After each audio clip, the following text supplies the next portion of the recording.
good evening. We're just finding different ways to connect as community in this season, and hence the V53 Daily, which you're just watching now. We've just come through Palm Sunday and we're about to head into Easter, which we love and can't wait to celebrate.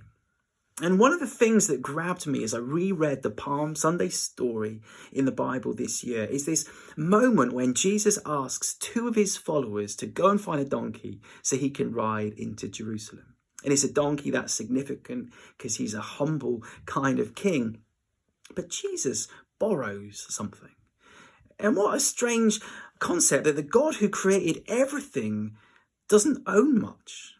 You've probably never thought about it before, but it's strange that in the accounts of Jesus' life, he's constantly borrowing something. So when there's the miracles around food, he borrows the loaves and fish. He borrows boats to teach on. He borrows homes to stay in. He borrows a donkey here. And even when he's killed, his body is buried in a borrowed grave. The creator and the owner of everything possesses little and borrows everything. But it struck me that this is how God is often at work in the world. If God's going to heal someone or feed someone or save someone, how does God normally do that? Well, he almost always invites us, people, to partner with him. He invites us to pray, for example. John Wesley, the founder of the Methodist group of churches, once said, God does very little in the world except in response to the prayers of his people. And of course, it'd be easier for God to do just what he wants without us and apart from us. And yet he chooses to work through us. Isn't that incredible?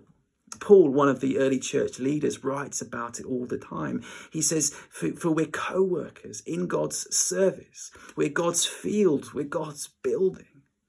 And what greater purpose for our lives than to partner together with God in accomplishing his work in the world. And so this evening, and in these strange times, in this crisis, how could we partner with God? I want to suggest a major way is that we pray. And we want to find loads of vehicles to pray in this season.